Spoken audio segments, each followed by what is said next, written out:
하나님 말씀 전해주실 때 큰 은혜 받는 시간 되시길 바랍니다.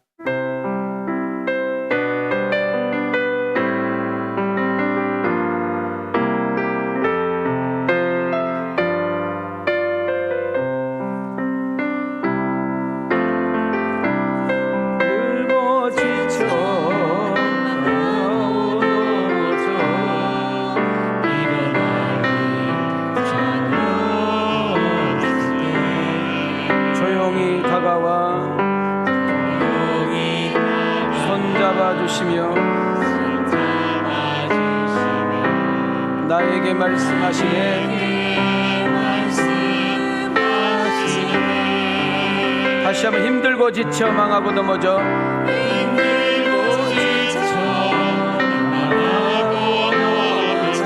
일어날 힘이 전혀 없을 때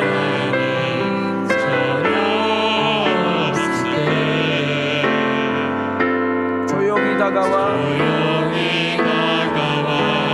손잡아주시며 나에게 말씀하시네.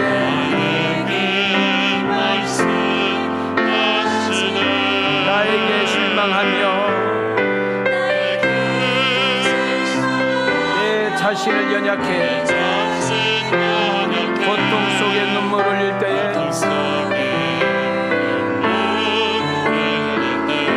못자국 난 그 손길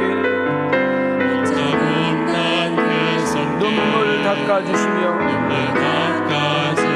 나에게 말씀하시네.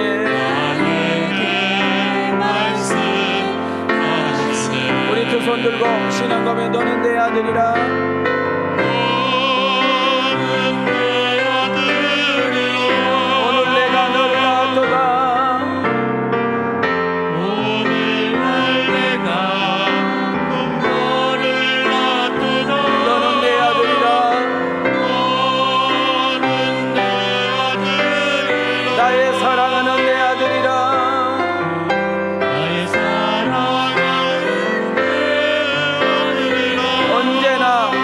없이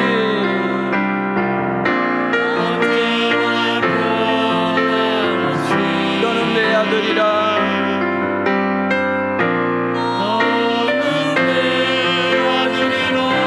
나의 십자가 고통 해산의 그 고통으로 내가 너를 낳았으니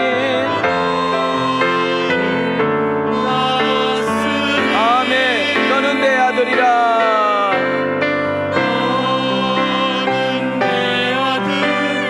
오늘 내가 너를 낳았도다.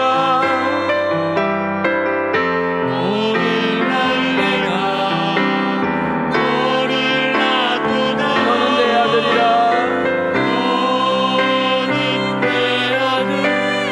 나의 사랑하는 내 아들이라.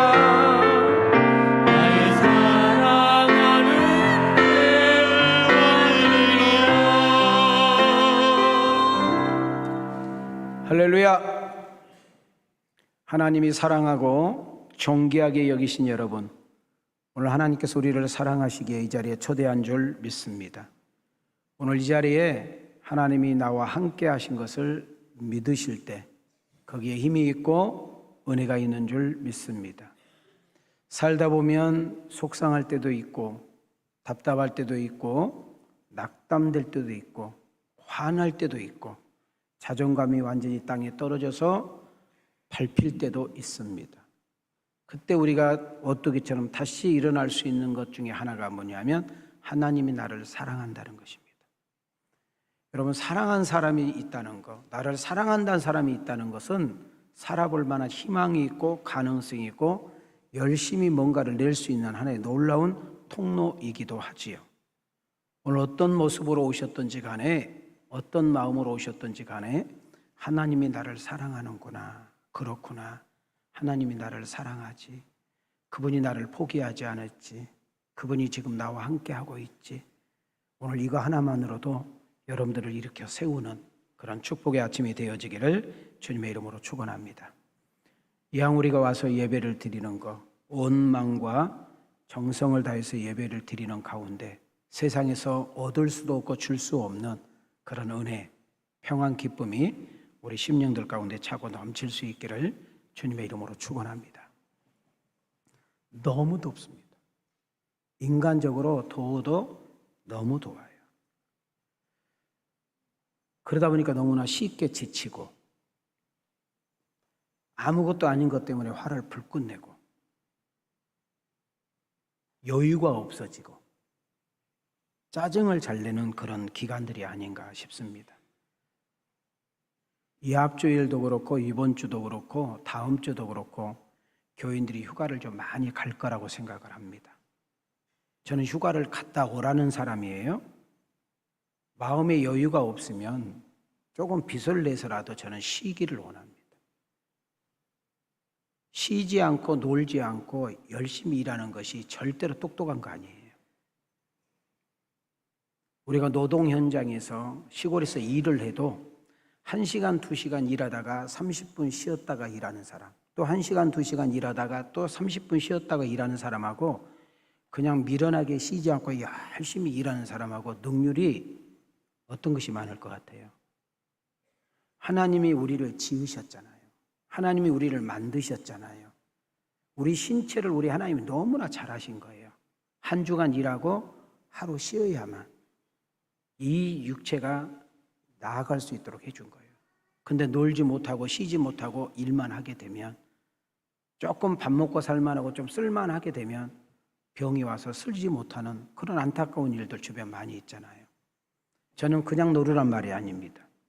휴가를 통하여 지금까지 내 살아왔던 인생도 한번 되돌아보고 또 어떻게 살 것인가도 좀 계획도 좀 세우고 책도 좀 읽고 가족들하고 모처럼 대화도 좀 나누고 돈 왜 벌어요? 쓰기 위해서 버는 거잖아요. 만난 것도 좀 사 먹고 가족들을 위해서 좀 헌신도 하고 저는 그래서 그런 여러 가지 의미에서 저는 휴가가 중요하다고 생각해요. 휴가 갔어요. 고향으로 가거나 뭐 산으로 가거나 콘도로 갔으면 뭐더라고 교회까지야. 난 교회까지 굳이 오란 말 하고 싶지 않아요. 모처럼 가족들과 함께 휴가 갔는데 그것이 주일이 끼어 있으면 그 가까운 교회 나가세요. 그 가까운 교회 나가는데 좀 시골 교회, 시골 예배당, 작은 교회 가서 예배도 한번 드려주고 헌금도 한번 해주고 그럼 얼마나 좋아요. 저도 시골 출신이고 제가 다다음 주일인가 목포에 세미나가 있어서 갔다 오면서 시골 이제 우리 목사님들 좀 뵙고 오려고 그러는데 진짜 시골 목사님들 중에 저를 오기를 손꼽아 기다리신 분들도 많다니까. 예. 우리 박 목사가 오면 자기들을 위로해주고 가니까. 아무것도 아니에요. 그냥 밥 한번 만난 거 사주고 차 한번 사주고 격려해주면 시골에서 목회하신 분들 그렇게 힘이 된다는 거예요. 수준 낮은 사람과 수준 높은 사람 차이가 서울대학교 나왔냐 아니면 저 지방에 있는 대학교 나왔냐 이거 아니에요. 누군가에게 영향력을 주고 누군가에게 유익이 되고 여러분의 말 한마디, 돈 한 푼 쓴 것들이 여러분 가지고 있는 그 재능과 은사들이 내 주변에게 이렇게 나누고 흘러보냄으로써 누군가가 힘이 되고 용기가 되고 그리고 뭔가 그 사람의 유익이 되었다면 그 사람은 멋있는 사람이고 훌륭한 사람이고 나라의 귀한 일꾼인 줄 믿습니다. 자, 한번 손을 이렇게 한번 들으시고 좌우로 이렇게 인사합시다. 하나님이 사랑한대요. 힘내세요. 자, 우리 앞뒤로 인사합시다. 하나님이 함께하니 당당하세요. 예, 다시 한번 좌우로 이렇게 인사합시다. 말 안 들어도 된다고 했잖아요. 우리 여러분 3, 4주 전에 주일 오전 예배는 여러분 인터넷에 다 떠요. 1년 낸 거 다 뜨니까 말에 대한 설교 들어봐요. 말 들어도 된다고 했잖아요. 그리고 마음껏 축복하는 거예요. 자, 우리 좌우로 이렇게 인사해요. 하나님이 당신을 향한 계획이 무지 큽니다. 아멘이요. 자, 우리 내 자신을 향해 이렇게 때려보세요. 그냥 막 이렇게 세게 때리지 말고 이렇게 해봐요. 따라합시다. 나는 존귀하고 보배로운 존재. 더 크게 나는 세상의 유일한 걸작품. 희망이 있어. 가능성이 있어. 자, 다시 한번 나는 대단해. 기분 더럽게 나쁘다. 손 들어봐요. 그런 마음을 가지고 살아가는 여러분과 내가 되기를 소망합니다. 수준 높은 사람들은 직업 탓하지 않아요. 나는 우리 왕성교회 가족들의 수준이 있기를 원해요. 식당에 가서 식사를 하고 당연히 내 돈 주고 내가 먹었으면 주인이 나한테 감사하다 인사해야죠. 그러나 수준 있는 사람은 참 잘 먹었다고 웃으면서 인사 한번 해줄 때 그 식당에 있는 분들의 분위기가 확 살아나요. 당연히 내가 내 돈 주고 버스를 탔지만은 택시를 탔지만은 내릴 때 웃음 한번 살짝 웃으면서 기사 선생님 너무 감사해요. 너무 고마워요. 그 말 한마디가 이런 기사 선생님 하루를 즐겁게 해주는 거예요. 여러분 이렇게 기도하다가 때로는 차 마시다가 길을 걸어다가 전혀 생각지 않는 사람들과 이렇게 딱 떠오를 때는 하나님이 주신 사인이에요. 이렇게 전화 걸어서 서로 안부 묻다가 예수의 이름으로 사랑하고 축복해 줄 때 그 사람도 좋지만 먼저 내가 더 좋다는 사실을 놓치지 않기를 소망합니다. 저는 여러분에게 질문을 던지면서 오늘 설교 속으로 이렇게 들어가기를 원합니다. 사람은 인생을 사노라면 두렵고 무서운 일들을 만나게 됩니다. 강도가 틀리고 양이 틀린 것이지 사람은 누구나 인생을 살다 보면 두렵고 무서운 일을 만나게 돼요. 어떤 사건과 어떤 문제를 만나게 되면 내 힘과 내가 가지고 있는 어떤 여건으로 해결할 수 없는 어떤 문제가 딱 생겼을 때 낙심과 좌절이라는 단어가 나를 확 올감해 버립니다. 우리가 수박을 먹고 참외를 먹고 복숭아를 먹고 포도를 먹을 때 너무 좋잖아요. 그런데 그 나머지 그 음식 찌꺼기를 제때 버리지 않으면 벌레가 끓게 되고 집에 공기가 안 좋아져서 문제가 되는 거잖아요. 그래서 처리를 그때그때 잘해야 되는 거거든요. 문제가 없는 것이 아니다. 어려움이 없는 것이 아니다. 속상함이 없는 것이 아니다. 힘든 일이 없는 것이 아니다. 그때그때 어떻게 처리하는 것이 중요하다. 자, 여기까지 껐덕껐덕. 오늘 지금 여기 나이트가 다 나갔기 때문에 어두워요. 학교가 참 대단해요. 이 앞전에는 로비가 안 들어오더니 이제는 본당이 안 들어오고 다음에는 여러분이 이제 안 들어올 거예요. 그래도 아무 말을 못하고 써야 될 참 나의 심정이 답답하기만 합니다. 하여튼 여기 학교 올라와가지고 고장 안 난 적이 한 번도 없어. 뭔가 고장이 납니다. 재미있는 우화적인 이야기로 여러분의 설교를 좀 한번 좀 속으로 좀 더 깊이 들어가 보기를 원합니다. 사탄이라는 나라에서 이 사탄 대장이 너무 늙어가지고 그냥 만들어낸 이야기예요. 너무 늙어가지고 이제 더 이상 활동을 못해. 그래서 자기가 지금까지 썼던 무기들을, 지금까지 자기가 사용했던 도구들을 전시에 쭉 해놓고 가격표를 매겨놓고 파는 거예요. 그 사단의 졸병들이 그 무기를 보면서 마음에 든 것을 사요. 그 늙은 사단 대장이 인간들을 넘어뜨렸던 도구들을 보니까 참 우리가 얼마나 어리석은지 우리가 늘 넘어지고 있는 도구들을 사용하고 있는 것을 보게 됩니다. 미움, 시기, 질투, 다툼, 정욕, 음란, 교만, 욕심, 거짓말, 도둑질, 이간질, 이런 도구들을 그냥 내가 우연히 어쩌다 보니까 쓰는 줄 알았느니 마귀가 내 안에 딱 들어와서 나를 공격한 도구였다는 사실을 깨닫게 됩니다. 정말 다양한 도구를 가지고 다양한 사람들을 때로는 KO시키고 다운시켜서 헤어나지 못하게 하고 인생을 곁길로 가서 파멸케 하고 좋은 가정, 좋은 부부, 좋은 자녀들을 인생을 망치게 하는 그런 사단들이죠.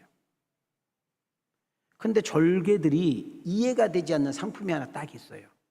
자기들이 봐도 너무 많이 사용해서 오래되고 낡은 상품인데 그 밑에 가격이 어마어마하게 비싸게 써 있어. 그리고 그것이 포장으로 가려져 있어가지고 도대체 뭔지를 몰라. 그래서 졸병들이 그 마귀 대장에게 물었대요. 아니 뭐 물건도 볼품도 없고 너무 많이 사용해서 낡아가지고 뭐 가격도 안 나갈 것 같은데 뭐 저런 도구하고는 비교할 수 없을 정도 이 가격이 세냐고, 도대체 이것이 뭐냐고 보여달라고 하고 이렇게 뚜껑을 열어주니까 거기에 뭐라고 써 있느냐, 낙심이라고 써 있어요. 뭐라고 써 있어요? 낙심. 잘 들어보시기 바랍니다. 모든 사건은 낙심부터 시작돼요. 모든 문제의 발단은 낙심부터 시작돼요. 자살한 사람들을 추적 쭉 해보면 낙심에서 오는 거예요. 요즘 지금 학교의 교권이 무너져서 여러분 선생님들이 지금 수천 명이 지금 사표를 내버렸어요.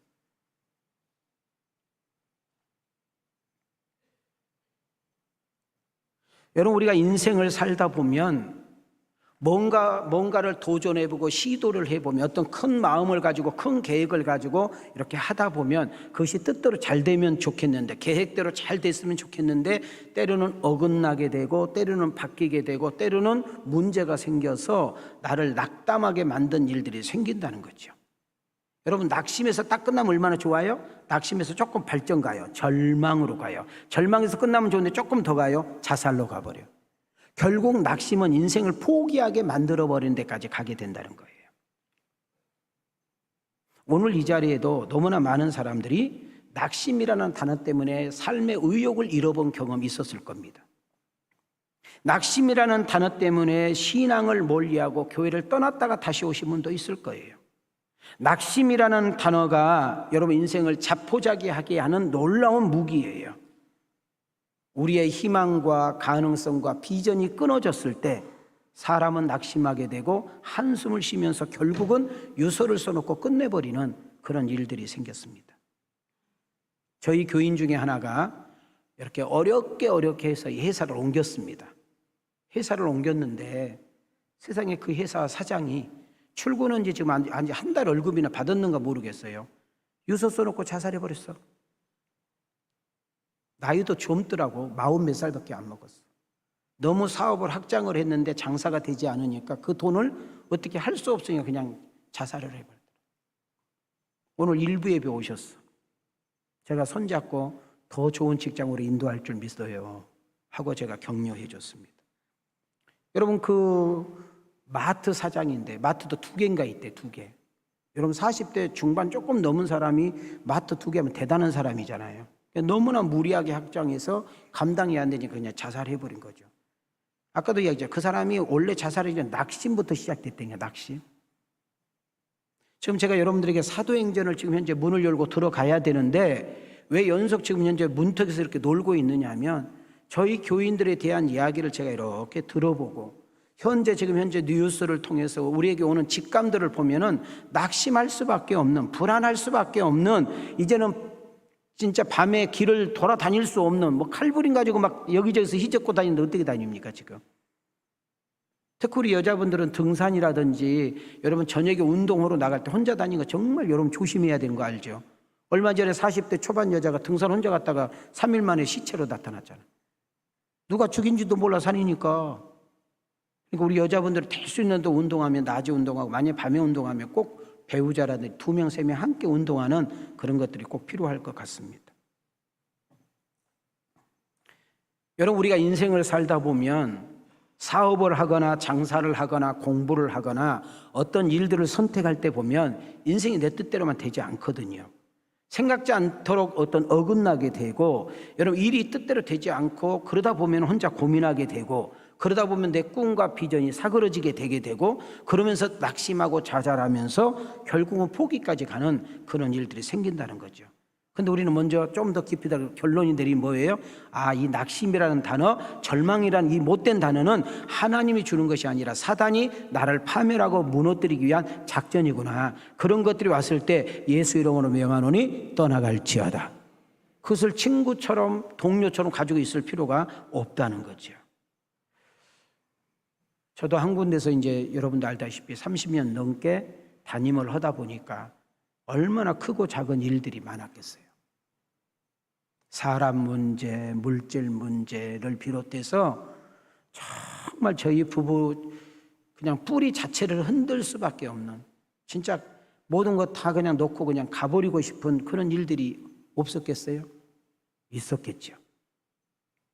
그런다 해서 그런 이야기를 교회 성도들에게, 가까운 성도들에게 말할 수도 없는 것이고, 성도 이야기를 내가 누구에게 말할 수 있는 것도 아니고, 저는 설교를 통해서라도 이렇게 좀 풀기를 해요. 때로는 설교를 통해서 내가 아직 인격이 조금 덜 성숙해서 그냥 내가 어떤 미성숙해서 내가 때로는 하지 말아야 될 말을 내뱉어서 간혹 상처를 받는 분도 있었어. 그러나 저희 집사람 같은 경우는 말을 못하잖아요. 더구나 저희 집사람 성격이 말을 하는 여자가 아니고 듣는 여자야. 지금도 종종 저에게 그래요. 나는 당신에게 진짜 해줄 말이 많은데 못 해준다는 거예요. 왜 못 해줘? 강대상에서 이야기해볼까 봐. 당신은 돌려서 이야기를 하지만 그 말한 사람은 알고 있지 않냐 이거예요. 당신은 그런 의도로 이야기를 안 했는데 그 사람은 상처가 될 수 있기 때문에 내가 목사에게 이걸 보고를 해야 되는데 보고 못하는 것이 많대. 이거 함께 살아야 될지 말아야 될지 나도 지금 고민인데, 여러분 그것을 혼자 그걸 가지고 있으니 얼마나 힘들겠어요. 정말 저희 집사람이 음식도 많이 먹지도 않고 저녁에는 진짜 거의 안 먹고 음식 양도 그렇게 많이 먹지 않거든요. 간식도 집에서 잘 안 먹고 내가 간식을 자주 먹은 편이지. 그런데도 이 당뇨 혈압이 단계가 뭐죠? 경계선인가요? 그걸 안 먹으려고 내가 봐도 참 안쓰러워요. 15,000보, 20,000보를 매일 걸어요. 그런데도 그게 안 떨어지는 거예요. 그게 뭔지 아세요? 스트레스. 내가 의사한테 물어봤다니까요. 아니 우리는 집안 내력도 없는데 내가 왜 이러냐고 그랬더니 목사님 스트레스, 신경성, 사람들을 관리하다 보니까, 성도들을 관리하다 보니까. 그래서 나 또 어떤 의사가 그래요. 산에 올라가서 막 소리 지르래 막. 김정희민을 생각하면서 막 소리를 지르래 막. 그래서 제가 저희 집사람에게 요즘 한 말이, 여보 내려놔. 내려놔. 우리가 할 수 없는 거 내려놔. 당신 그렇게 잠을 못 자고 고민하고 그렇게 아파하는 거 그 정도가 아니야? 내려놔. 우리가 못하는 거 하나님이 하시겠지 뭐. 뭐 교회 가면 뭐 교회 떠나면 할 수 없지. 그걸 어떻게 하라고. 목회를 하다 보면 길이 보이지 않아요. 큰 웅덩이에 혼자 빠져가지고 혼자 거기서 그냥 다리만 동동동 굴릴 때가 있어요. 그러면 제가 할 수 있는 것은 하나님을 찾는 거죠. 그리고 하나님께 기도하는 겁니다. 기도해도 답이 보이지 않으면 금식을 해요. 금식이 끝났는데도 하나님께서 해결되지 않아. 그러면 엎드려서 그분께서 역사하시고 일하실 때까지 기다려요. 그럼 하나님께서 그 챕터를 넘어가게 하시면 어떤 결과가 나오느냐면 하나님이 나를 더 단단하게 만드세요.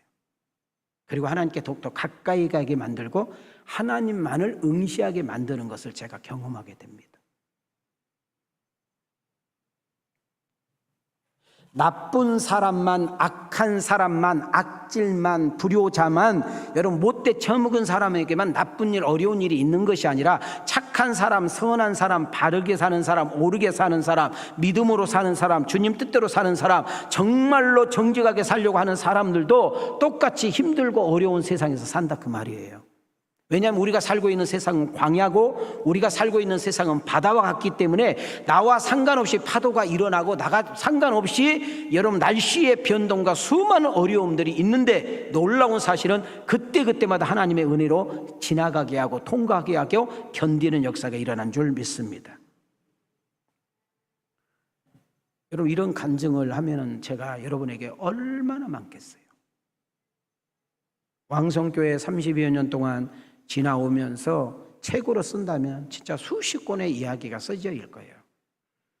되돌아보면 하나님이 하셨고 하나님이 되게 하셨다 그 말입니다.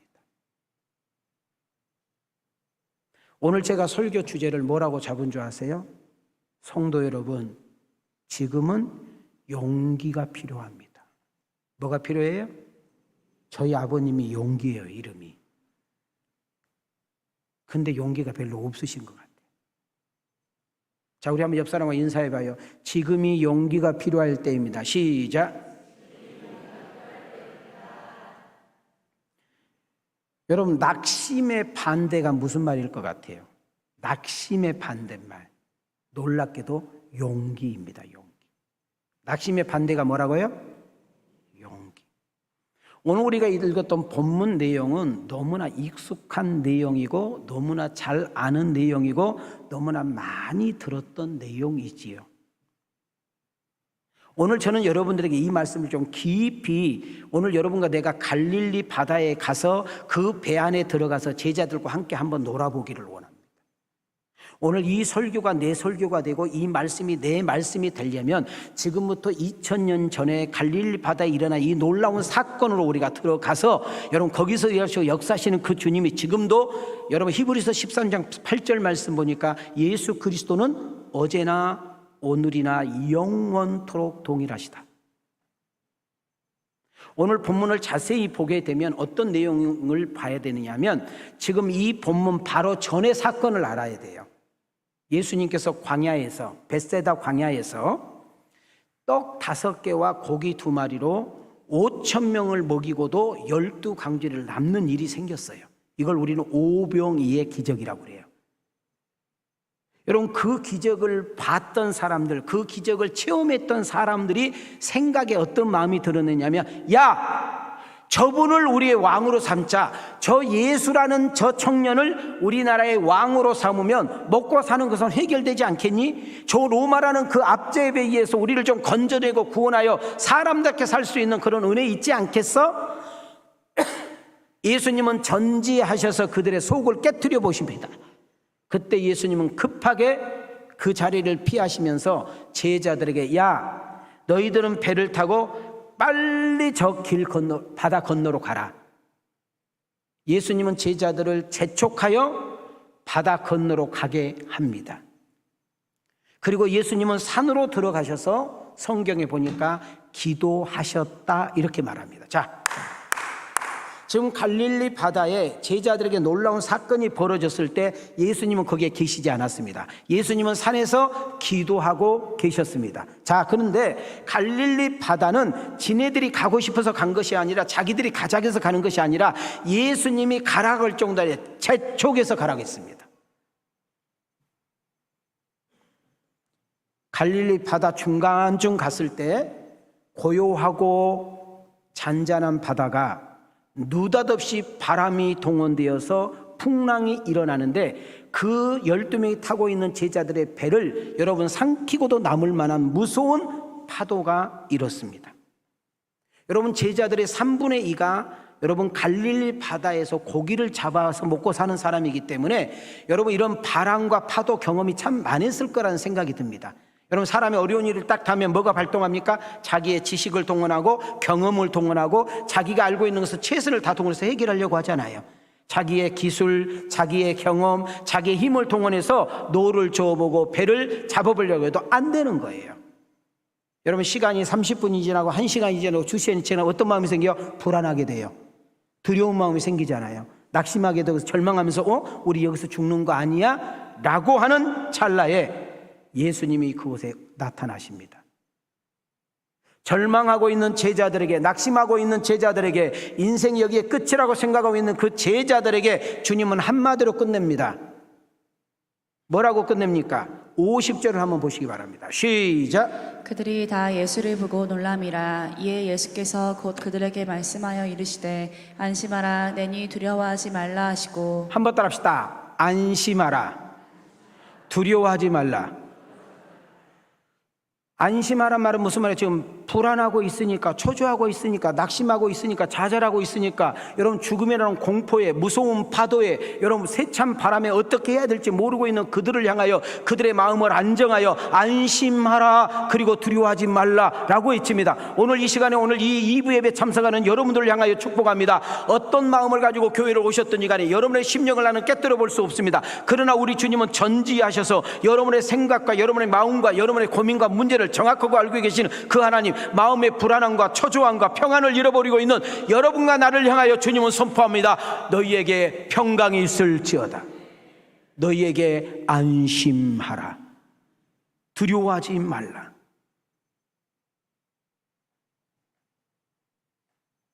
우리 크리스찬들도 광야 같은 세상, 바다 같은 세상에 살다 보면 어디에서 어떤 일이 생기고 변수가 생길지 아무도 모릅니다. 그러나 내 힘으로, 내 지식으로, 내 경험으로 내가 가지고 있는 그 뭔가로 그것을 해결할 수 없을 때 우리는 낙심하고 좌절하면서 포기라는 단어로 가게 되는 경우를 보게 되는 것입니다. 이때 우리는 어떻게 극복하고 이겨나갈 수 있느냐는 겁니다. 힘들 때, 어려울 때, 속상하고 두렵고 답답할 때, 길이 보이지 않을 때, 손에 잡힌 것이 없을 때, 눈에 보이는 것은 무서운 풍랑과 여러분 세차게 부르는 바람 가지고 우리 가정을 통째로 무너뜨리고 우리 부부를 깨버릴 것 같고 내 자식을 그냥 밟아버릴 것 같고 더 이상 한 발자국도 갈 수 없는 그런 상황이라면 여러분과 나는 어떻게 해야 됩니까?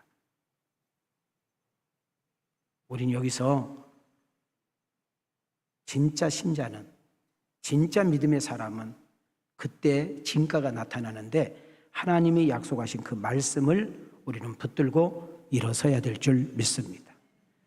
여러분, 제가 담임 목사가 30여 년 동안 목회하면서 힘들 때마다, 포기하고 싶을 때마다, 좌절하고 싶을 때마다, 두려울 때마다 제가 이 세 구절의 말씀을 되게 좋아했어요. 그리고 그 말씀 가지고 다시금 일어났습니다. 여러분들에게 제가 담임 목사가 되게 좋아하는 성경 구절 3개를 띄워드리겠습니다. 자, 우리 한번 손 한번 이렇게 올려볼까요? 자, 손 내릴래요? 자, 손 한번 올려볼까요? 자, 이양 예배 드리러 오셨잖아요. 자, 읽으세요. 시작. 내 평생에 너를 능히 대적할 자가 없으리니 내가 모세와 함께 있었던 것 같이 너와 함께 있을 것임이니라. 내가 너를 떠나지 아니하며 버리지 아니하리니 강하고 담대하라. 너는 내가 그들의 조상에게 맹세하여 그들에게 주리라 한 땅을 이 백성에게 차지하게 하리라. 자, 그대로 해서 손 내리지 말고 그대로 계세요. 자, 여기서 중요한 단어는 함께라는 단어입니다. 근데 그 앞에 인물을 소개했잖아요. 네 지도자 모세에게 함께 했던 것처럼 내가 너와 함께 할게. 왜 이것이 여호수아에게 필요한 거예요? 여호수아가 지금 모세의 뒤를 이어서 지도자가 됐잖아요. 지금 백성들과 자기는 모세 지도자가 없으니까 누가 가나안 땅으로 이끌어 갈 것이며 이 무서운 광야, 어려운 광야에서 어떻게 우리를 누가 지켜줄 것이냐, 이런 낙심과 좌절 속에 있는 저들을 향하여 우리 하나님은 정확하게 찾아와서 여호수아야, 내가 너와 함께 할게.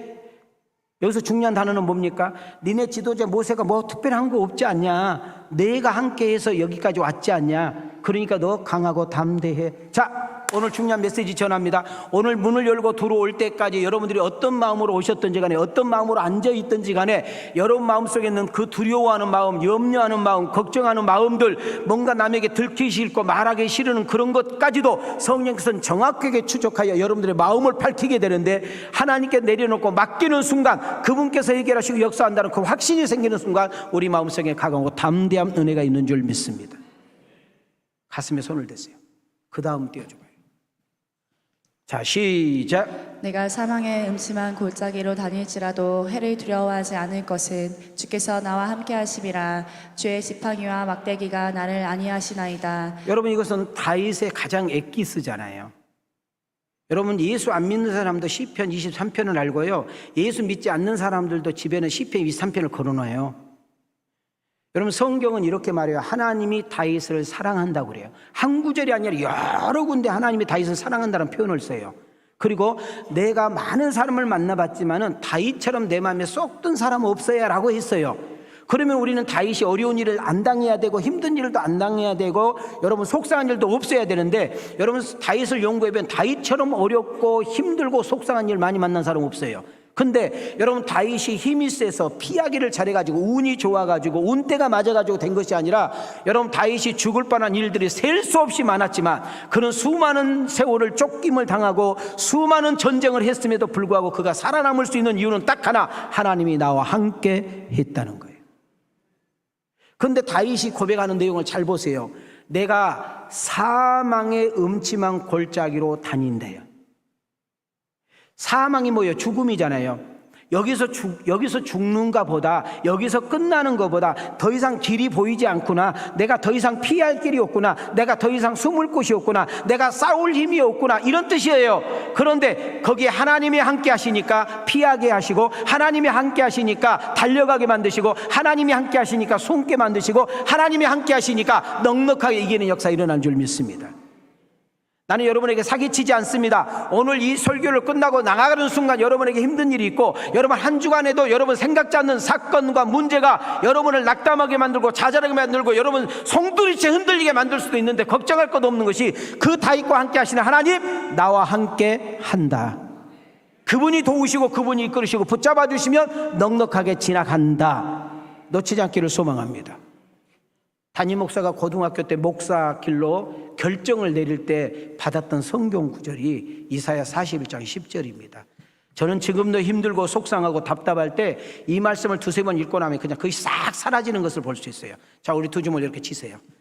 자, 시작. 두려워하지 말라, 내가 나와 함께함이라. 놀라지 말라, 나는 내 하나님이 됨이라. 내가 너를 굳세게 하리라. 참으로 너를 도와주리라. 참으로 나의 의로운 오른손으로 너를 붙들리라. 자, 여기 잘 보세요. 두려워하지 말란 말은 두려운 일이 있다는 거예요. 우리 예수 믿어도, 주님 뜻대로 살아도, 주일 예배 드려도, 11조 드려도, 하나님 말씀대로 살고 착한 일을 해도 두려운 일이 있다는 거예요. 놀랄 일도 있다는 거예요. 그러나 두려운 일이 있고 놀랄 일이 있는데도 불구하고 우리가 당당해야 될 이유, 우리가 믿음 안에서 그 굳건하게 서 있어야 될 이유는 하나님이 함께 한다는 거예요. 그분이 도와준다는 거예요. 그분이 붙들고 계신다는 사실을 놓치지 않기를 주님의 이름으로 축원합니다. 목사가 사기치면 안 되잖아요. 거짓말하면 안 되잖아요. 주님 뜻대로 살아도, 믿음으로 살아도, 오늘 거룩한 주일을 지켰어도, 오늘 주님 앞에 예쁜 짓거리 했어도 이런 일이 있다는 거예요. 한번 따라합시다. 두려워하지 마. 자, 옆 사람 보고 두려워하지 말래요. 놀라지 말래요. 뒷사람에게 놀라지 말래요. 왜냐하면 하나님이 너와 함께 함이니라. 내가 너를 도와주리라. 내가 너를 붙들리라. 이것이 믿어진 사람만 왜라는 찬양 한번 불러보죠. 우리 가슴에 예 슬퍼하느냐,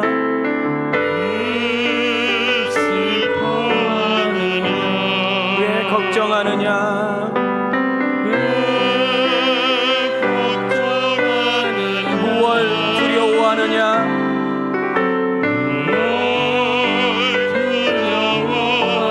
아무 염려 말아라.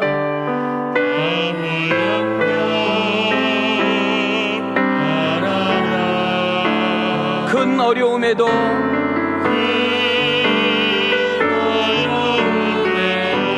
큰 아픔이 있어도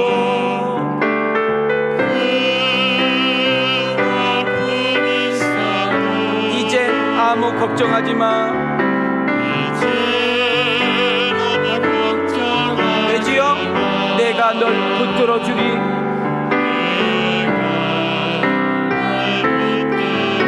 우리 두 손 들고 신앙 고백합니다. 내가 너와 항상,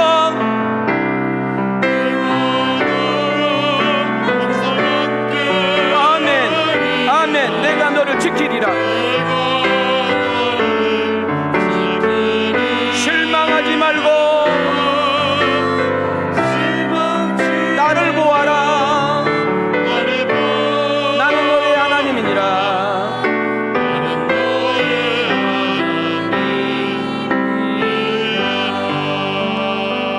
이 찬양의 힘이 되기를 축복합니다. 우리가 오늘 본문을 너무나 잘 아는 내용이잖아요. 예수님이 저 바다 건너편으로 가자. 그 바다 건너편이 벳사다예요. 벳세다. 어디라고요? 야, 얘들아, 빨리 배를 좀 띄워봐라. 너희들 저 바다, 갈릴리 저 바다 건너 벳세다에서 만나자꾸나 하고 제자들은 급히 배를 띄웠습니다. 열심히 노를 져서 영차하고 갔는데 어느 순간 갈릴리 바다 가운데에 왔는데, 여러분 그 시간이 밤 사경이라고 그랬어요. 뭐라고 그랬어요? 밤 사경은 유대 시간이 우리나라 시간하고 다르는데 새벽 3시에서 6시간을 밤 사경이라고 그래요. 여러분 새벽 3시에 여러분 고기 잡으러 나온 사람 누가 있습니까? 고요했던 바다가, 잔잔했던 바다가, 자기들이 노를 젓는 대로 갔던 바다가, 자기들의 방향대로 움직였던 그 바다가 느닷없이 바람이 불면서 풍랑이 일어나니까 아무리 노를 젓어도 그 자리, 더구나 캄캄한 밤이니까 여러분 방향 감각을 잃어버렸으니 얼마나 두렵겠습니까? 날씨는 춥지요. 여러분 물은 바다 위로 배 위로 들어오니까 물을 퍼내지요. 여러분 노를 줘도 가지는 않지요. 그러면서 모든 사람들 이구동성으로 이젠 여기서 죽었다, 이젠 우리는 끝났어. 도대체 그 예수라는 양반은 어디 있는 거야? 우리한테 가락해 놓고 자기는 빠져버리고 풍랑 만날 줄 알고 자기는 피한 거 아니야? 우리가 힘들 때 왜 함께 해주지 않아? 내가 어려울 때, 내가 두려울 때 왜 그분은 없는 거야? 여러분과 내가 똑같은 모습 아닌가요? 제자들이 두려움에 사로잡혀 있을 때, 무서움에 떨고 있을 때, 낙심과 좌절과 죽음의 공포에 사로잡혀 있을 때 도대체 예수님은 어디에 계셨을까요? 도대체 무엇을 하고 계셨을까요? 여러분이 힘들어할 때, 여러분 부부 문제로 힘들어할 때, 여러분 자식 문제로 힘들어할 때, 여러분이 암이 걸리고 죽을 병에 걸려서 육체적인 질병과 싸우고 있을 때, 여러분의 계획하는 일들이 어긋날 때, 여러분의 비전이 상그릇에 없어질 때, 여러분 큰 기대를 가지고 출발했던 소망과 비전이 사라졌을 때, 더 이상 길이 보이지 않고 어떻게 해야 될지 모르는 그런 상황 속에 내가 믿는 하나님은 도대체 어디 계시는 것입니까? 내가 기도하는 그 하나님은 도대체 어디 계십니까? 다른 사람 다 놀러 갈 때 나는 놀러 가지 않고, 다른 사람들 다 육아철할 때 나는 성가들을 지키기 위해서 아이들을 가르쳐서 교회를 지켰는데도 불며 어려운 일이 있으면 막아주셔야 되고, 풍랑이 있으면 풍랑을 잔잔케 해줘야 될 그분 아닌가요? 근데 내가 이렇게 힘겹게 싸우고 어려울 때, 도대체 내 남편이 이렇게 살아갈 때 도대체 당신은 무엇 하느냐고, 내가 그렇게 부르짖고 기도했는데 내 자식은 왜 저렇게 망가질 수밖에 없느냐고, 도대체 당신은 어디 계시냐고 말할 수 있는 여러분과 나의 수준 아닌가요? 띄워주세요. 크게 읽습니다. 시작. 예수께서 즉시 제자들을 재촉하사 자기가 무리를 부르는 동안에 배 타고 앞서 건너편 베세다로 가게 하시고 무리를 작별하신 후에 기도하러 산으로 가시니라. 저물매 배는 바다 가운데 있고 예수께서는 홀로 무태 계시다가 바람이 거스름으로 제자들이 힘겹게 노 젓는 것을 보시고 밤 사경쯤에 바다 위로 걸어서 그들에게 오사 지나가려고 하시매. 자, 지금은 제가 여러분들 제자가 됩니다. 여러분들은 배 안에서 내가 제자의 나의 모습을 보시기 바랍니다. 어이, 저 베세다로 건너라 가르신 분이 누구요? 예수라는 양반 아니야. 그래, 우리는 곧바로 순종했잖아. 순종했지. 아니 그럼 우리가 무슨 죄를 진 거요? 아니 우리가 뭘 그렇게 잘못했다고 이렇게 잔잔한 파도, 이렇게 풍랑이 일어나서 지금 죽게 생겼는데 그 양반은 콧배기도 안 보이고 뭐 하는 거요? 지금 우리가 풍랑을 만나서 지금 생사의 기로에 놓여 있는데 죽게 생겼는데 도대체 그 양반은 어디에 있는 거예요? 도대체 뭐 하고 있는 거예요? 우리가 힘든 것을 아는 거예요? 이렇게 두려워하고 있는 거 아는 거예요? 지금 이 바닷가 위에서 밤새 노를 저어도 한 발짝도 가지 못하고 캄캄한 진흙 같은 밤이기 때문에 방향도 모르고 있는 우리를 와서 좀 도와주면 되는데 그분은 콧배기도 안 보기요. 어떻게 된 거예요? 하고 배 안에서 할 수 있는 이야기를 지금 내가 내뱉어 보는 거예요. 지금 그때 다른 제자가 옆에서 이렇게 말합니다. 조용히 해 이 사람아, 헛소리 그만 짓거려. 애초 우리가 그 예수라는 양반 만난 것이 잘못된 거예요. 우리 눈이 삐졌지. 그 양반이 빨리 가락해서 우리가 여기 올 이유가 뭐가 있어? 그냥 안 간다고만 됐는데 그 양반이 오락해서 우리 넉넉서 여기까지 온 거 아니요. 예수라는 양반은 이 자리에 꼭 있어야 될 자리에, 우리를 도와줘야 될 자리에, 우리가 함께 해야 될 자리에는 콧배기도 배기지 않고, 아까 안 봤어? 산으로 도망갔잖아. 우리 죽어불고 말든지 산으로 도망가서 지금 뭐든지 우리가 어떻게 알아? 나쁜 사람이요. 그때 옆에 있던 제자 하나가 그만하소, 이제 포기하세요. 우리가 그래도 고기 잡는 것으로 잔뼈를 굵은 사람이고 갈릴리 바다 우리가 누구보다 더 잘 알잖아. 이렇게 무서운 파도를 우리가 본 적이 없고 이렇게 세차게 해서 이렇게 우리가 삼킬 것처럼 한 적이 없어. 그리고 우리가 우리 정도의 실력과 우리 정도의 경험과 우리 정도의 힘을 썼으면 이거 우리 갔어야 돼 이미. 근데 여기서만 이렇게 맨문돌 있는 모습 보면 이미 끝난 거예요. 포기하소. 도와줄 자도 없고 누가 도와준들 이걸 어떻게 해결할 수 있겠는가? 지금 풍랑을 만나 배가 자초될 지경에 있는 제자들의 모습을 우리가 한번 지금 그려본 겁니다. 그리고 여러분과 내가 지금 살고 있는 2000년에 떨어져 있는 우리가 여러분의 가정에서, 직장에서, 모임에서, 일터에서, 때로는 시집 문제, 때로는 친정 문제, 때로는 부부 문제, 자식 문제, 건강 문제, 물질 문제 등등에서 오늘 이 말씀을 그대로 갖다 접목해 보면 딱 답이 나오는 거예요. 여러분은 어려운 일이 있을 때, 여러분은 힘든 일이 있을 때, 여러분은 인생의 풍랑을 만나고 사람의 풍랑, 물질의 풍랑, 자식의 풍랑, 부부의 풍랑, 건강의 풍랑, 어떤 사업의 풍랑을 만날 때 여러분 더 이상 길이 보이지 않고 내가 노력해봐도 힘을 써봐도 예를 써보고 소리를 지르고 싸워봐도 답이 없을 때 여러분의 마지막 행동은 어떤 모습인지 딱 답이 나오게 돼 있는 것이에요. 이렇게 제자들이 예수님은 온데간데 없다고, 도대체 그 양반은 어디 계시냐고, 왜 우리가 힘든데 그분은 함께하지 않느냐고, 그분은 산으로 도망가 버렸다고, 이제 그분은 우리에게 안 나타난다고 이렇게 좌절하고 낙심하고 불신앙 속에 있는 그들에게 예수님은 어떤 모습이었는가를 보여주기를 원합니다. 띄워주세요. 이걸 놓치면 안 돼. 제가 오늘 이 설교하려고 여기까지 온 거예요. 자, 시작. 제자들이 풍랑으로 죽게 생긴 것을 보신 예수님, 고통과 문제와 죽음이 임박한 바다를 걸어서 제자들에게 가신 예수님, 지치고 피곤하고 무섭고 두려운 제자들에게 안심하라, 두려워 말라 말씀하신 예수님, 제자들이 타고 있는 파선과 침몰 직전인 배에 오른 예수님, 바람과 풍랑이 그치고 잔잔해지는 기적을 베푸십니다. 여러분, 지금 마가복음 6장에 나타난 예수님이 나옵니다. 자, 보세요. 지금 제자들이 풍랑을 만나 죽게 생긴 것을 뭐 하신 예수님? 저 위에 봐요. 뭐 하신 예수님? 끄트머리 봐요. 뭐 하신 예수님? 보고 계신 예수님. 여러분 골방에서, 여러분 지하실에서, 여러분 학구방에서, 여러분 때로는 화장실에서, 때로는 산속에서, 때로는 여러분 바닷가에서, 때로는 여러분 운동하는 가운데 여러분이 있는 그 형편과 처지를 정확히 깨뜨려 보고 계신 분이 우리 주님이라는 사실을 놓치지 않기를 축복합니다. 여러분 고통과 문제와 죽음이 임박한 그 바다에 여러분 바다를 걸어서 뚜벅뚜벅 걸어서 신방 오고 계시는, 자, 그 제자들 문제가 있는 그곳에 가신 예수님, 신방 가신 예수님. 여러분 사람이 어떻게 바다를 걷습니까? 사람이 어떻게 물 위를 걷습니까? 안 되잖아요. 여러분 지금 제자들에게 여러분 물 위에 떠벅떠벅 걸어서 가시는 그것은 바로 그분이 여러분 인간을 창조하시고 이 세상 모든 만물을 다스리고 통치하고 계시는 창조주이심을 시청각으로 보이는 사건인 줄 믿습니다. 자, 그 다음 보세요. 지치고 피곤하여 있는 제자들을 향하여, 무서움과 두려움에 떨고 있는 그 자들을 향하여, 여러분 여기가 공동묘지라고 더 이상 길과 희망이 없다고 생각하고 있는 그들을 향하여 주님이 한마디 외칩니다. 따라합시다. 안심하라. 더 크게 가슴에 안심하라. 두려워하지 말라. 오늘 이것은 제자들 향한 말씀이 아니라 여러분과 나를 향한 말씀인 줄 믿습니다. 그리고 제자들이 타고 있는 배, 파선 직전, 침몰 직전에 있는 그런 절망과 낙심과 한숨과 불신앙 속에 여러분 완전히 엉망진창인 그 배 안에 예수님이 딱 오르는 순간 바람과 풍랑은 그치고 잔잔해지는 기적이 일어난 줄 믿습니다. 학연 들어갑시다.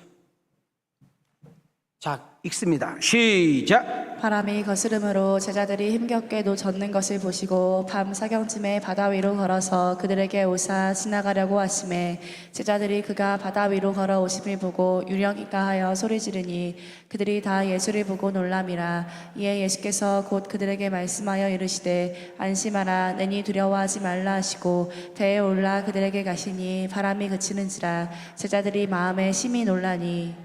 여러분 우리가 인생 여정에서 낙심하고 좌절할 수밖에 없을 때, 무서워하고 두려워할 수밖에 없을 때에 우리가 용기를 가져야 될 이유, 자신감을 가져야 될 이유, 강하고 담대하게 가져야 될 이유가 뭐냐면 우리 주님께서 눈동자와 같이 지켜보시고 계신다는 사실을 놓치지 않기를 소망합니다. 여러분 우리는 갈릴리 바다는 아니고, 우리 성지순례 갔다 오셨죠? 이번에 성지순례 가신 분들도 반드시 갈릴리 바다 거기서 잠을 잡니다.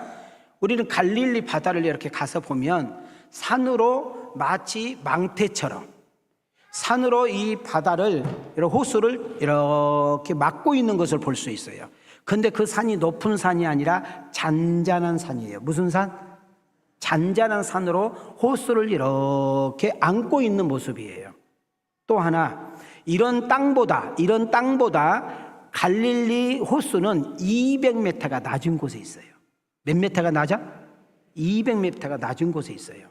그러다 보니까 꼭 이때 예수님 사건만이 아니라 고기를 잡았던 그 베드로와 다른 모든 제자들이 아는 것처럼 간혹 바람이 불고 풍랑이 일어나서 이렇게 어려움을 주는 경우를 봤을까요? 자주 봤을까요? 자주 봤죠. 자, 근데 여기서 우리는 중요한 거 놓치지 말아야 돼요. 시간상으로 봤을 때,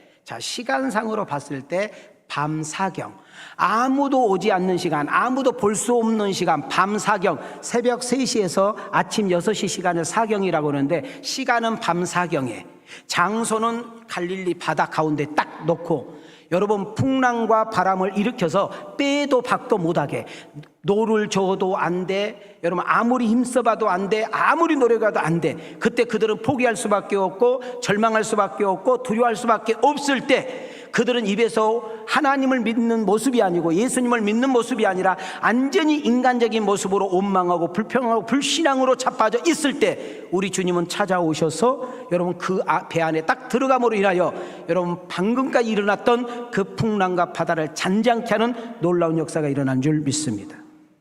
자, 그러면 13번 띄워줘봐요. 우리가 어떤 문제를 만났을 때, 어떤 어려운 일이 생겼을 때 왜 우리는 낙심하고 좌절할까? 왜 우리는 하나님을 믿는다고 말하면서 두려워하고 무서워할까? 심지어 왜 스스로 목숨을 끊는 포기의 역사가 일어날까? 2가지 답을 써가지고 왔어요. 따라합시다. 혼자. 자, 뭐라는 생각 때문에? 이 세상에는 나 혼자라는 것이에요. 부모가 있고 형제가 있고 자식이 있고 친구가 있고 동료가 있고 술 친구가 있고 배드민턴 친구가 있고 등산 친구가 있고 운동 친구가 있는데, 여러분 내가 막상 어려운 일을 당하여 정말 사경에 헤매고 더 이상 길이 보이지 않는 어떤 어려움과 구렁텅이에 빠져 있을 때 나를 도와줄 수 있는 사람이 한 사람도 없다고 느껴졌을 때 사람은 포기해버려요. 그 누구도 도와줄 사람이 없다고 생각할 때 사람은 절망해버리는 거예요. 여러분, 사람의 끝자락은 하나님의 시작에 불과한 줄 믿습니다. 사람의 불가능은 하나님의 가능의 역사가, 놀라운 역사가 시작되는 줄 믿습니다. 오늘 이 메시지에 우리에게 준 말씀이 뭡니까? 재촉하신 분도 예수님, 갈릴리 바다 가운데 배를 놓으신 분도 예수님, 밤 사경까지 기다리신 분도 예수님, 풍랑과 바람을 일으키셔서 죽을 뻔하게 하신 분도 예수님이라는 사실을 놓치면 안 돼요. 우연이 아닙니다. 어쩌다가 아니라, 그들이 그냥 가다 보니까 아니라, 여러분 이 풍랑과 바람을 일으키신 분이 하나님이에요. 그러면 우리는 여기서 생각해야 돼요. 아니, 그 좋으신 하나님이, 그 좋으신 예수님이 왜 제자들을 풍랑과 바람을 일으켜서 죽게 만들어? 왜 망하게 만들어? 왜 저렇게 고생하게 만들어? 이렇게 생각할 수 있을지 모르지만, 자 봐요. 지금 제자들이 예수님을 쫓아다닙니다. 그리고 방금 보리떡 5개와 물고기 2마리로 오병의 기적을 일으켜서, 야, 저 사람 따라다니면 뭔 일이 있겠구나, 저 사람 따라다니면 뭔가 되겠구나, 우리가 교회 다니면 병 고친대, 교회 다니면 복 받는데, 교회 다니면 자식이 합격한대, 교회 다니면 자식들이 결혼한대, 교회 다니면 장사가 잘 된대, 그래서 교회를 나왔잖아요. 근데 그것이 다가 아니라는 거예요. 여러분, 그가 죽을 뻔할 때, 아니 인생을 포기할 뻔할 때, 더 이상 길이 보이지 않아, 자기의 힘으로, 자기의 노력으로, 자기의 애씀과 경험과 지식 다 동원해도 절망일 때, 우리 주님은 뚜벅뚜벅 찾아와서 그 모든 문제를 해결하시고 잔잔케 하심을 통하여 딱 하나 깨닫게 하십니다. 내가 곧 창조주다. 내가 곧 예수 그리스도이다. 모든 인생의 문제의 해답은 내게 있다. 이거를 제자들을 통해서 가르치고 깨닫게 하는 역사 일어난 줄 믿습니다. 말씀을 마치려고 합니다. 이사야 43장 1절 2절 봅시다. 자, 크게 읽습니다. 시작. 야곱아, 너를 창조하신 여호와께서 지금 말씀하시느니라. 이스라엘아, 너를 지으시니가 말씀하시느니라. 너는 두려워하지 말라. 내가 너를 구속하였고 내가 너를 지명하여 불렸더니 내가 물 가운데로 지날 때에 내가 너와 함께 할 것이라. 강을 건널 때에 물이 너를 침몰하지 못할 것이며 내가 불 가운데로 지날 때에 타지도 아니할 것이요 불꽃이 너를 사르지도 못하리니. 자, 1절에 보면 두려워하지 말아라. 왜냐하면 너는 내 것이야. 2절을 보세요. 여러분 물을 건너갈 때, 홍해를 건너갈 때, 요단강을 건너갈 때, 풀무불을 만났을 때, 모세가 여러분 저 불을 타고 서 있을 때도 죽지 않았던 이유는 내가 너와 함께함이야.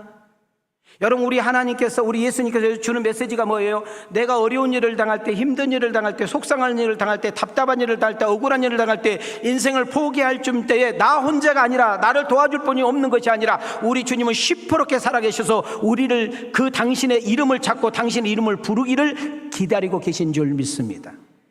그리고 한 걸음 더 나가서 우리가 그분을 찾으면, 그분을 부르면 뚜벅뚜벅 우리 삶의 현장에, 문제의 현장에, 아픔의 현장에 찾아오셔서 그 문제를 해결하시고 고치시는 분인 줄 믿습니다.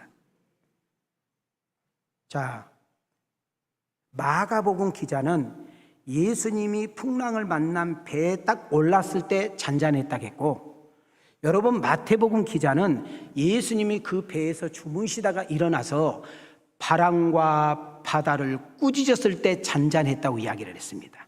자, 이 차이를 한번 보고 말씀 맞춰요. 띄워줘봐요.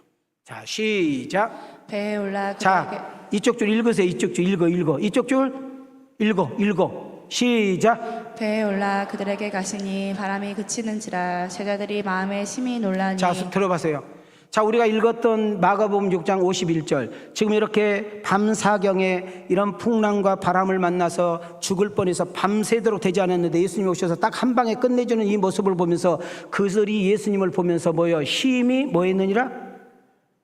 한글 몰라요? 심히 뭐 했대? 뭐 어떻게 이런 일이 있어? 이분이 왜 배 타는데 타자마자 어떻게 잔잔해버려? 놀랄 거 아니요? 안 가봐서 몰라? 마태복음으로 가볼게요. 시작. 배에 함께 오름에 바람이 그치는지라 배에 있는 사람이 예수께 절하며 이르되 진실로 하나님의 아들이소이소이다 하더라. 자, 예수님이 그 바람과 풍랑을 그치게 하고 나니까, 자 33절 보세요. 제자들이 그분에게 뭐해? 절을 해. 그리고 나서 뭐라고 그래요?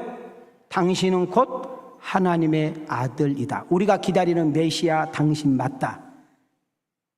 하나님이 하나님으로 나타나기 위해서, 하나님을 하나님으로 대접하기 위해서, 하나님을 하나님으로 찬양하기 위해서, 여러분 하나님이 어디 있냐고 말하는, 하나님을 인정하지 않는, 하나님을 비웃고 조롱하는, 내가 교회를 다니지만 하나님이 어디 있냐고 그냥 종교인처럼 다니고 있는 여러분들에게 때로는 어떤 사람의 문제, 때로는 물질의 문제, 때로는 건강의 문제, 때로는 어떤 부부관계 문제, 자식의 문제, 생각지 않는 사업과 가게와 직장의 문제, 여러분 때로는 시집 문제, 때로는 친정 문제, 내 인생의 송두리째 다 밝아져서 여러분 빨갛게 벗겨져서 더 이상 숨길 수 없는 어떤 사건과 문제 속에서 하나님을 믿지 않는 사람들이 이렇게 말합니다. 하나님을 믿지 않는 내 부모 형제들이 이렇게 말합니다. 너는 끝났구나, 너는 망했구나, 너는 죽겠구나, 더 이상 길이 없구나, 네가 믿는 하나님도 어떻게 할 수 없겠구나라고 있는 그 시점 속에 하나님은 혜성같이 나타나셔서 그분께서 간섭하시고 일하시고 역사하심을 통하여 하나님 계신 거 맞네, 저분이 믿는 진짜 하나님 맞네, 진짜 하나님은 살아계셔서 역사하고 계신 거 맞네 라는 이야기를 한마디 듣기 위해서 여러분 그 사건을 몰고 갔다면 어떻게 하실 거예요?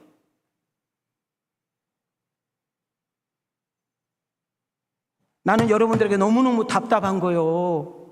조금만 힘들고 조금만 어려우면 얼굴에 힘들어요. 나 지금 건들면 톡하고 터질 것 같아 얼굴 써 있어.